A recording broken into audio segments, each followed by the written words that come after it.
Yo, what's up? Finally, the long-awaited update dropped today, and it contains much more than was promised weeks ago, including some unexpected surprises. So let's take a look. First of all, the download for the new update is 4 gigabytes. So if you want to play later, but are watching the video now, you better open the client so the game starts downloading so you don't have to wait later. It's the first thing. Secondly, the event also started now, which is good because we can't wait to get these new squads. There was no news about upgrading the German machine gun to 100 bullets, which sucks. Though I guess if you keep spamming the post on social media that you want the weapons upgraded, you might get it finally, because right now that just, as I already explained in the video for the event, it's just stupid that the Soviets get a 100 round Thompson, which not even the Americans get, and the Germans get some weak bitch ass 50 round machine gun. So yeah. Alright, now regarding the graphical updates, you might notice if you start the game that your graphics are on medium, because that's how my game started and for many other people too. I did the benchmark test. The problem is the benchmark isn't too reliable, because as you can see now, it optimizes. If you want to optimize for FPS, it only optimizes for 60 FPS. But the problem is this isn't 25 anymore.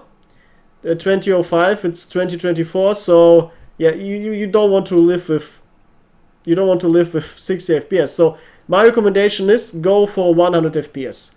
If you reach 100 FPS, this is exactly where you don't really need necessarily more FPS to play optimally. Yeah, but anything, even 80 FPS, even anything under 80 FPS, I would say is just creating eye cancer. So yeah, I'd rather limit it down. Also, I need to get a new graphics card, because obviously, if I can't play it on Ultra, I can't show you all features. So I'm going to get one soon, end of this year. This is the first thing. Now, what about the changes? There are many changes, and the most affected nation from these changes are the Germans, because especially on Hybia, they received some really good swag. First of all, I prepared this squad to show you everything. The famous Gewehr Kurz now has full auto mode, and I always used to make fun of the Schlonk riders who were fanboying this weapon for years, calling it the best weapon in the game, because it was easy to aim with the 3 fire burst mode. Well, now there's no 3 fire burst mode anymore, as I'm going to show you. Now we have full auto mode. And here's the good stuff. I'm going to show you, by the way, everything about these new weapons in this practice range now. This weapon now is better than before, because before it was just easy to aim, but now it is, first of all, it has high damage. It has over assault rifle damage, and it has full auto. And the best thing is, listen to that best sound in the game now.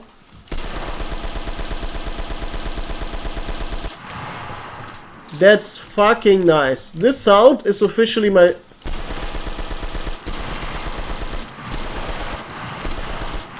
This is the officially best weapon sound in the game now. I've never heard any weapon sounding better than this. And it doesn't even have any recoil. It's super easy to aim with. I'm gonna show you shooting without recoil control.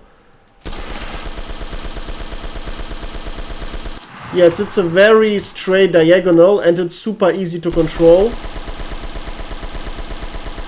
Yeah, this is if you try to aim at one point, and this is if you try to spray down groups.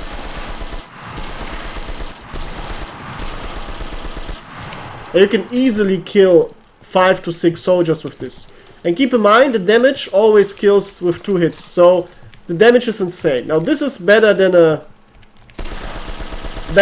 STG, and guess what? It's pure joy to use this weapon with that sound. So once this weapon becomes available again, likely end of this year, for a short amount of time in the gold or the weapon store, I recommend everyone to get 4 of these and save up your gold orders. I've been literally saving up gold orders for 2 years now, because I barely buy any gold order weapons. But this stuff is absolutely worth it. You see, it's not available here. I grabbed for Condas because that weapon is also quite fun to play. And also strong. And yeah, like this is just insanely good now. But this isn't even the greatest change for the Germans. The greatest change is the effect of recoil on the FG42s. Now, if you look at the stats, they now have around 50% more recoil than they had before. Though this can be a bug. Because if you look at something like the Panzerfausts, they have this nonsense going on, which is also a bug. Like these stat sheets are bugged now, basically, which sucks. Not for every weapon. For example, Panzerfaust 100 has the normal penetration value. But yeah, the Panzerfaust 60 definitely didn't penetrate just 2 millimeters. I guess the Panzerfaust 60 penetrates something around 150 or so. Yeah, it penetrated a lot. So yeah, like also the bazookas, which were upgraded, I'm going to show you later, they have also the same stats. So let's take a look at the FG42s, because they are just insanely great now. Overall, this is the summary. Despite, even if the increased recoils are true values, the recoil overall is a bit lower. Why is it so? Very simple. Recoil control and recoil compensation got increased. These two things basically mean that the weapon controls the recoil a little bit by itself. So even if the number of even if the recoil value in the stat sheet is high, the game still has an additional hidden stat that just limits this number. Yeah, it's brain dead, but that's how Darkflow operates. And recoil control compensation also means that if you shoot a weapon, the weapon automatically jumps back to the center.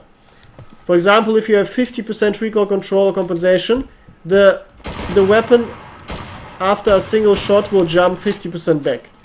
It's also basically a stat that reduces recoil. Now this just makes the game unnecessarily complicated, but yeah, whatever. So let's take a look at how these two FG42s work now. First of all, the king of FG42s, the FG42-2. Wow, this is basically as before. I would say it's a bit harder to control than before, but overall it is, yeah. Obviously I control the recoil with my hand. This is without. Yeah, it's much more recoil than the Gewehr Kurz, but still. And now, and here's the big surprise, the normal FG42. Okay, that was badly shot, but you see the recoil is significantly lower than it used to be. Yes. This weapon used to be much worse than the second FG42, but now it's almost the same. And it has an arguably cooler weapon sound. And the most important feature, it always starts in auto now, so I don't have to annoyingly switch around, meaning I can finally free up a button on my mouse and use it for more reasonable things. I don't know what, but there are definitely more reasonable things than switching fire modes, because this is just insanely annoying. Yeah, so this is great. This is great. FG42s finally are comfy to play again. I'm very happy. And by the way, a problem was, if you have a nice button on your mouse to change fire mode, you sometimes misclick on it. As just happened now, and then you get fucked during a battle. So yeah, not having any buttons at all is just safer for your gameplay. Alright, so FG42's officially goated now. Then, what else is going on? Guess what? The Sniper FG42, the weapon that I had to put into the dishonorable mentions category in my top 10 German weapons video, finally got its redeeming arc, because not only is it also starting in full auto now, but it has accuracy significantly improved. This means your bullets, do we get a target that I haven't touched yet? Yeah, this is empty. Look at this. Alright, let's see, how did we fare? Nice, look at this. All the bullets are where they belong. In your enemy, and not fucking around the sky somewhere. So Exactly. This weapon finally hits its targets, because before it didn't. So let's take a look. These are clean. Let's go somewhere far away and compare it to the sniper MKB. First of all, this here. Alright. And how precise are we? Alright. I also was bad at controlling. Let's control this now. Alright. Let's see. Alright. Alright. Now, what we see is they are quite similar. Now, yeah, fun fact, the sniper MKB jumps around a lot, but it actually hits more precisely than it's jumping. So we can see that the scope is jumping around, but not the gun itself necessarily. And here we also see the circle movement. Yep, and also, yeah, more erratic movement, not really a circle. But okay, so yeah, both weapons really good, really precise now. Obviously dual wield them if you want to have maximum fun and power, because they have different magazine sources, so you get more bullets than if you would use small ammo pouches, and roughly the same amount as if you use big ammo pouches. But a big difference is this is a 4x scope for long range. This is a 1.5 scope for mid to short range. So you see, it's yeah, this is just much stronger long range, and this is great for killing enemies especially in houses, or enemies who are crawling around you. So yeah, really good, absolutely great. The German guns on high BR are significantly improved now. What else do we have? Well, the Soviets also got their toys improved. For example, the AVS used to be the king of Moscow, but it had horrendous recoil compared to the AVT. Now, though, not much longer, because if you look at these two weapons, we can do the same test from this target. Look at this. This is literally only 1/3 of the recoil it had before the update. You can actually spray with this weapon now. Now this is great. This is absolutely great. Now let's take a look at this. Yeah. It has around the same recoil, by the way. So some people even claimed that this AVS is better now than the AVT. And yeah. Now what we also see is that, yeah, it's definitely better than before. And the big advantage is they use different ammo sources, as you can see in the lower right of the screen. So if I shoot this ammunition, it only depletes the AVS ammunition, not the AVT, so you also get the additional... So if you dual wield these two weapons now, you get the additional amount of ammunition, which is great. Now, here's the question. How exactly different are these weapons? As far as I remember, yeah, they have the same fire rate. They have the same fire rate. Even the muzzle velocity is the same. Reload is a bit different. Yeah. Oh, the AVS has much less horizontal recoil. Yes, yes. You know what it means? That means that AVS is better on long range and AVT is better on short range. Well, actually AVS is better everywhere. Yes, unless there are some hidden factors, as we already said, like dispersion. Dispersion is the inverse of accuracy, meaning dispersion scatters around your bullets when you shoot at something, and accuracy basically controls dispersion. Both stats are not displayed here, sadly, they're also hidden. And yeah, unless there are significant hidden stats, I would say AVS is actually better now. Now, what's definitely better now is that people who are new to the game and grind the Soviets, they don't need to grind the AVT necessarily. It's enough for them to just get to the AVS. Same thing goes for Germans. If you grind the Germans, you don't absolutely need to get this FG42 now. You can easily just stop at the FG42, the first one.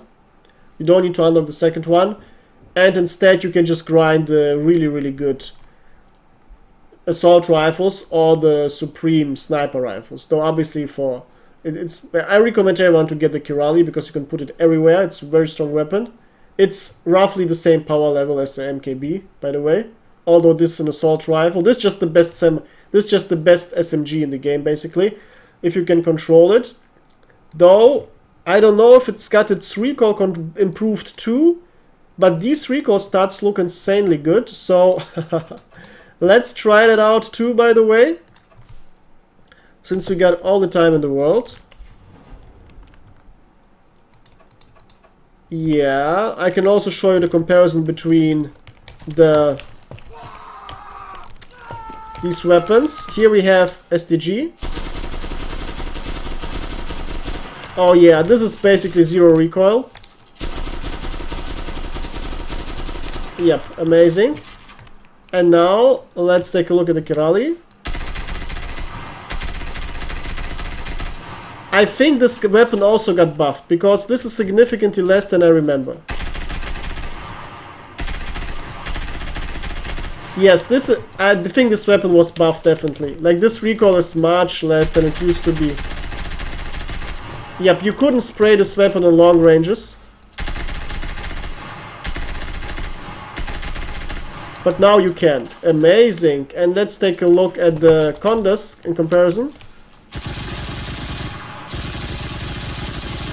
Alright. Okay, this weapon also got improved. Additionally, even though it already was the best SMG in the game you can get, with gold orders in that case.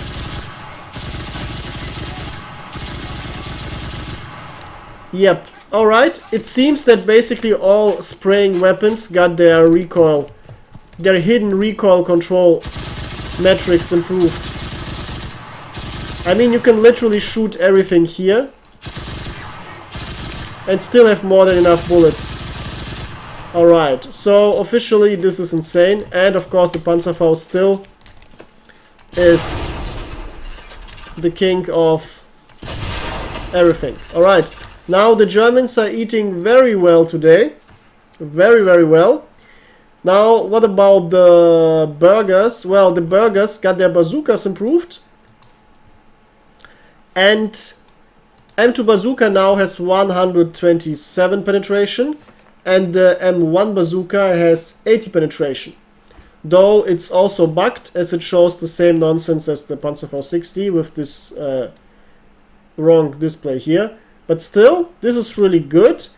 And of course, everyone's favorite question now is, how do these two things compare? Now let's take a look. Let's take a look, because before this update during the last week, I switched over to the M2 Carbine because I liked it much more than the T20, since it's just more reliable at killing groups of enemies. Now let's take a look. First M2 Carbine. This is basically exactly as a STG now. Yeah. Even very similar damage. Yep, the recoil is very low. You can easily spray. You can very easily spray. And now, what about the T20? Oh yeah, this weapon got improved significantly too, because it used to jump around like a motherfucker, but now... yeah, now it's very easy to aim. Now let's take a look at the natural recoil. Alright, yeah. Bigger than the FG42. This is almost... This is, I would say, 10-15% bigger than the Gewehr Kurz recoil, which was almost nothing. So yeah. Now here's the big takeaway. Since on long range you need 2 hits anyway with both weapons, I would say if you want to spray full auto, M2 Carbine is better for long range. But if you want to one-tap, the T20 is better at long range, though spraying is always better, I would say. Especially with this increased precision now. And for short range, the T20 is king because it one-shots enemies. And yeah, M2 Carbine, well, two-shots enemies still at short range. Yeah, I would still use this setup as I used for the whole time. Just on all soldiers where you have two different weapons, dual wielding, I would just use the M2 Carbine as a long-range weapon.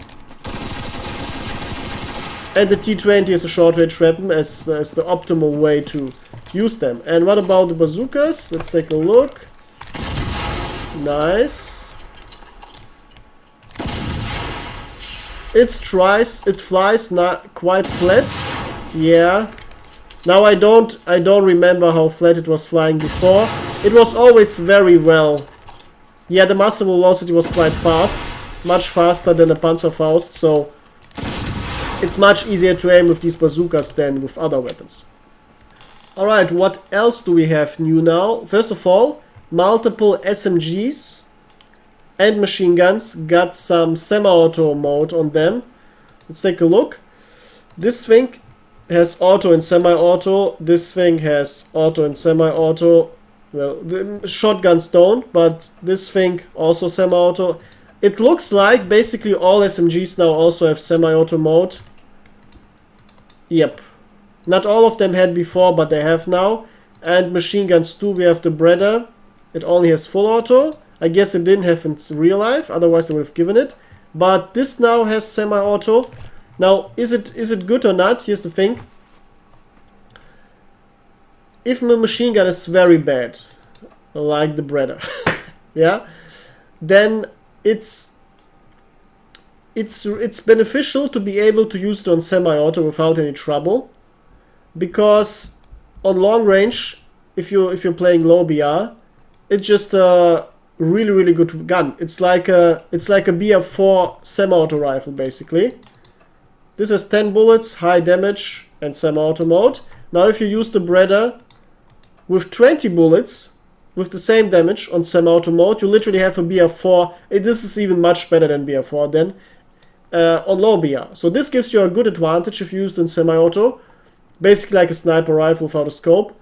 Though if it only has full auto, it's hard because you really have to be focused on clicking. But if you have it automatically in semi-auto, you don't have to focus on the clicking. You can just simply tap the whole time and get your hits. So this is really strong and also comfy to play. And since the MG13 especially had some quite high recoil, but quite good sights too, it's really good to use it as a semi-auto.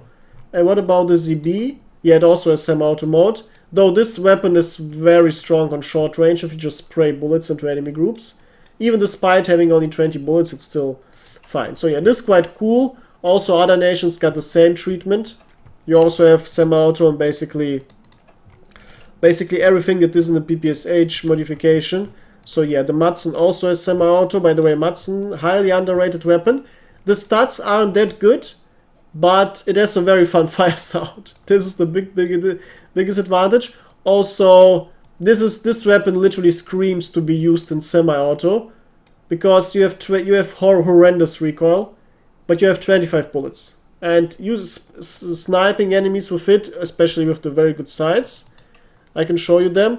Sniping with them is actually really strong.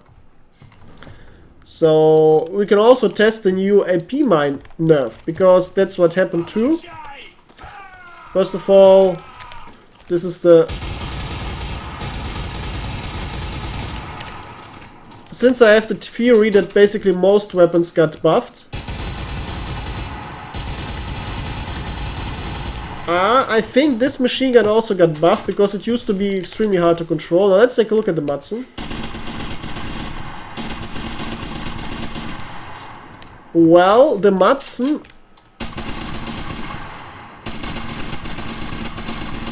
Yep, it's harder to control. I mean, it's harder to control than the first DP27, but it is controllable. Mostly due to the slow fire rate. Yeah, mostly due to the slow fire rate. And now what happens if we put it in semi-auto? This is what happens.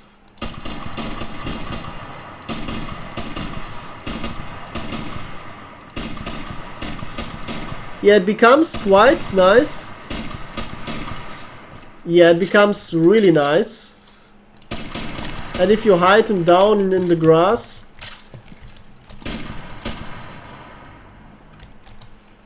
you can actually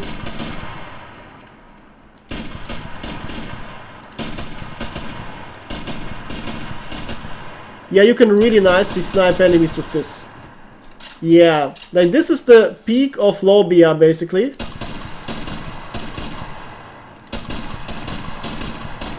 You can easily destroy groups of enemies by just lying down, mounting the weapon, and semi-auto firing 2 bullets at every enemy. Since you're gonna need 2 bullets anyway to kill them.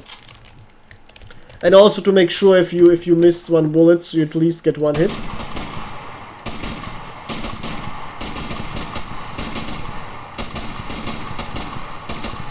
Yeah, this is quite nice. This is quite nice. And also, if you lie down, the normal spraying recoil basically goes away.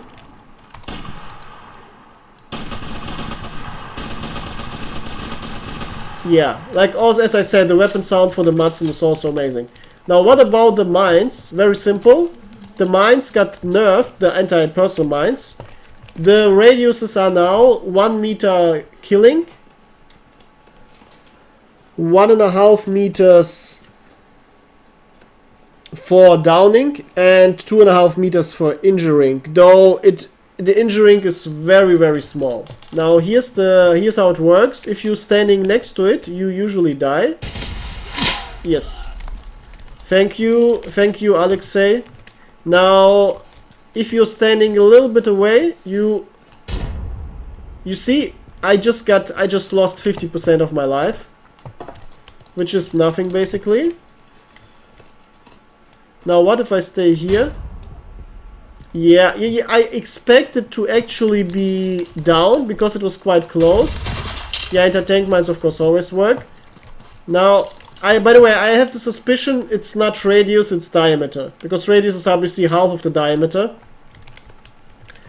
And I think they said that they meant diameter because this can't be... Yeah. Or basically what's also the possible reason is that distances are calculated differently in-game. And they're basically... 10 meters are smaller in-game than in real life.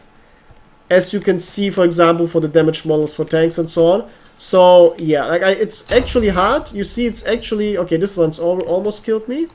It's actually hard to... Ah, okay.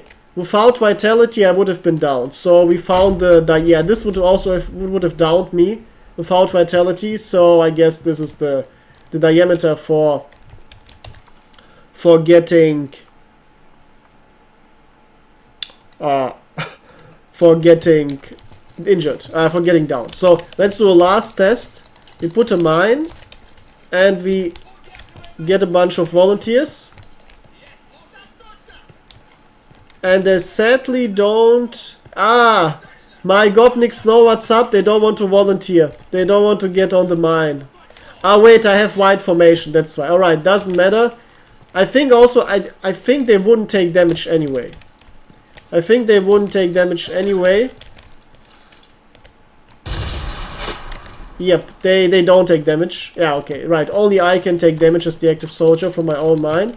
Alright, makes sense. Oh, now we got downed. I think it also might be my perks that are optimized for survivability, and that's why I don't get downed normally. Yeah, that's why I was quite close. But yeah, okay, let's do a last test for fun. What happens to them if a tank this... Yeah, you see, they're immune against the damage. Alright, so mines are nerfed now. Does it still work on rally points that are mined? I think yes, because soldiers spawn very closely. Though, yeah. Once again, people just can counterplay mined rally points by either, once they get the information or suspicion that your rally point is mined, just build a new rally point and the old one gets destroyed automatically. Or in that case, always mine your own rally point. So if you finish a rally point, drop your own mine on your rally point, so the enemy, when approaching your rally and trying to mine your rally, gets blown up by your mine. And your rally point also dies, so there's no chance and no risk involved for your team to die on the mined rally. So this is the optimal counterplay for that. So yeah, all of these good things. Regarding vehicles, well, the biggest improvement and almost only improvement is that the newest addition to the German Air Force got finally viable. The basically K4 plane, which has really good stats. It has, this is the upgraded version by the way. It has a very good speed, extremely good climb rate, and really good turn rate for a German plane. German planes usually have horribly bad turn rates. And it's a bit tanky even too, so cool. Now this plane used to not have this bomb. And without this bomb, it was horribly fucking bad. It was just insanely bad. The video uploaded yesterday about the anti-cheating system in Enlisted now. After 4 minutes it had a background game. And I used the K4 there to grind it, to upgrade it. For the moment now, where it's actually viable. And yes, the plane was horrible. Like, you could blow up tanks. If you perfectly strafe 90 degrees down, you can blow up IS-2s even from the top. But yeah, that's it. And okay, having one 30mm with very few bullets and then only be left with 2 heavy machine guns, this is not BR5 material. This was a good BR3 plane and a horribly bad BR4 plane, even despite the flying characteristics. But now, with the bomb, it's actually viable. It's actually viable because what are the good fighters you can play as Germany?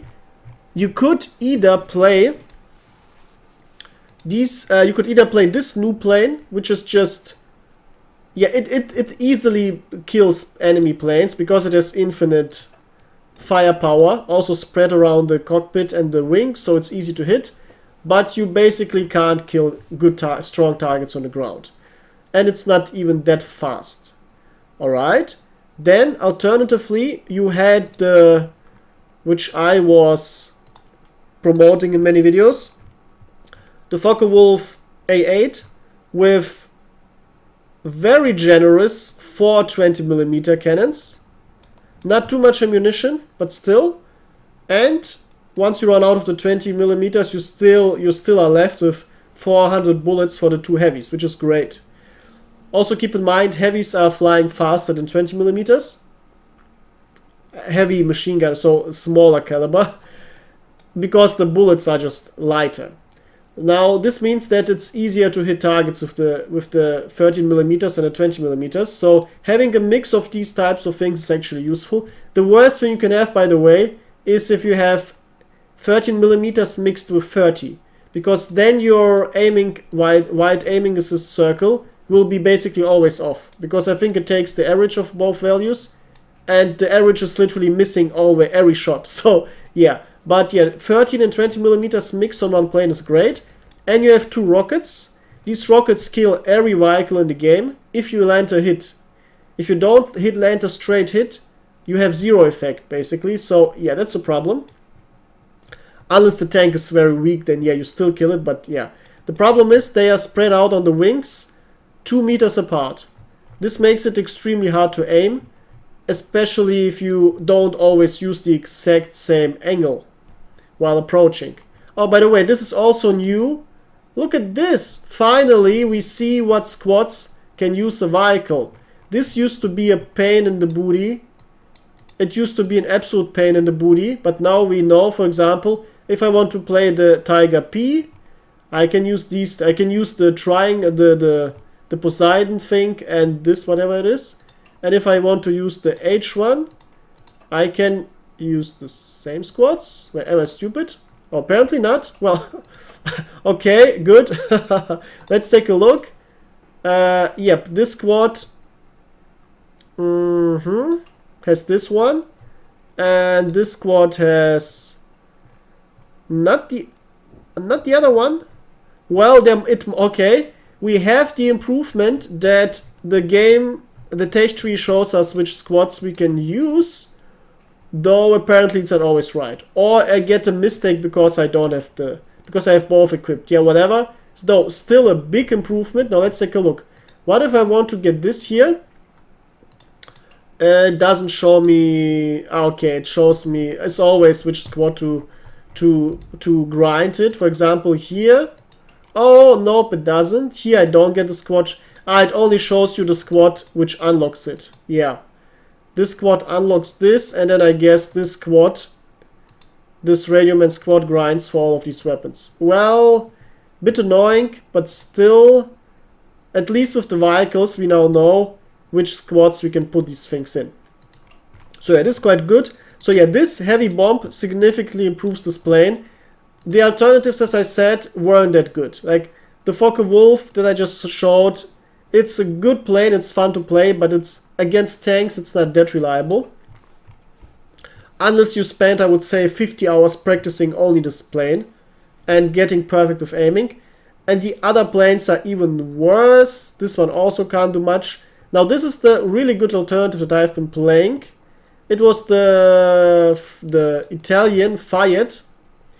Now, really good, because it's quite tanky, it's fast enough, it's not that fast, but it's slower than the American plane, than the P-51 and P-47, which is bad because they can easily catch up to you, and you're a fighter. But the turn rate was really, really good, climb rate was okay, so you basically have to outturn all your enemy planes. And you had 2 medium bombs, 2 100kg bombs that can deal with theoretically every tank if you land a perfect hit. And you had a lot of ammunition for your 20mm cannon, and you had 4 heavy machine guns. So it was very easy to kill, though they were all centered around the cockpit, so they're not that spread out. Yeah, this was sadly the overall possibly most reliable German fighter plane, which isn't, well, it's not too satisfying because it's a BF4 plane. It is a good BF4 fighter, but it's not good enough for BF5. But now we have a plane that actually is supremely good. It shoots down everything, it strafes well. If you touch an enemy plane with a 30mm, it instantly explodes. If you touch a wing here, the whole wing flies off. If you touch the tail flies off. And ironically enough, you can still fly with one wing. Yes, even if the wing gets cut off here, you can still survive. You better don't try to turn, then you lose balance. But if you want to fly in a straight line, it still works. So if you still want to use your last bombs, you can do it. But without the tail, you instantly start spinning and you drop down. So hitting any plane with a 30mm anywhere just blows it up. It can't do anything. And now you have the heavy bomb, and heavy bombs kill every tank, no matter which one. King Tiger, Heavy Jumbo, IS-2. They're all, even Hori, they all instantly blow up. And now you can hunt for tanks and get the air superiority too. So yeah, amazing plane, also very nice looking propeller cover. Yeah, very good plane. Germany is very happy about these improvements. Now, another improvement regarding vehicles is that HE shells, anti-tank gun shells, and everyone's favorite grenade launcher shells are more realistically interacting now with surfaces. I haven't tested it yet, how much better it is, because there was a similar update regarding their interaction with environments, and it made them retarded, because it used to be that you can shoot with an HE shell through a Moscow wooden barracks and it exploded inside and dealt some damage. Then, recently it stopped doing that. So, yeah, what the fuck? Like, it doesn't make sense because, I mean, you still have some penetration. Also, there has to be an effect like that because since the game doesn't have damage models for houses, you can shell a house 1 million times with a King Tiger. It's still perfectly intact. You can at least simulate the damage effects by allowing shells like this to just have damage inside. So yeah, let's see how well this works out. I'm gonna let you know in the future once I tested it enough myself. And also, we got some AI changes for tanks, because now AIs can also use tanks. They won't use the biggest, big booty, strongest tanks in the game, but they will use tanks, usually mid-powered tanks. So if you're playing low BR, I guess they will take some beginner tanks. If you're playing low BR, I guess they will use this thing. If you're playing mid BR, they won't necessarily take the Shermans or the howitzer tank. They will likely take a BR2 tank. And if you're playing high BR, I think they will gonna stick to BR4 tanks or stuff like that. It's still unclear. Also, the AI isn't aggressive. It doesn't seem that it instantly takes away the tank slots, which would be retarded, because players want to play the tank slots, not the AI. So you don't need to be afraid that the AI takes away your tanks. So this is quite cool, and there's no AI for planes. Don't worry. So that's also quite easy. Also, another improvement is that your bots follow you in a more straighter path than before. They used to run around chaotically and dying because they were running around like monkeys and the whole jungle could see them. But now they are much well hidden like a jaguar, and they don't die as often as before, which is really good too, because AI being stupid was just annoying as hell. And the last mini changes are some map changes. There were like many little updates for like 30 different maps. We don't need to talk about them, but what's definitely worth it is the fact that Omar, the Normandy map, has a conquest mode now. I hypothesized that Omar might be a good map for conquest, so let's see how well that plays out.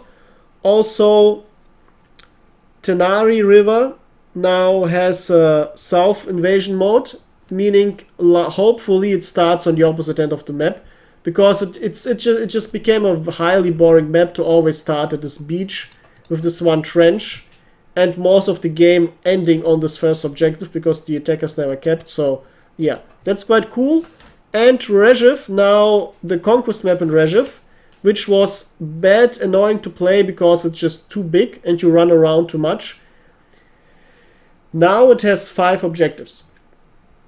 And I hope I get this map so I can upload the game, because a big map like that could be really fun to play with 5 objectives, because then you don't need to run around constantly. You can just actually fortify an objective and really fight and have fun with this one objective. So yeah, this could be similar to Rice Chancellery, which is the best conquest map in the game, due to its 5 objectives as well. So yeah, this is good.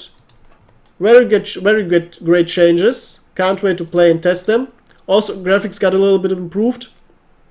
Especially light effects and shadow effects got improved.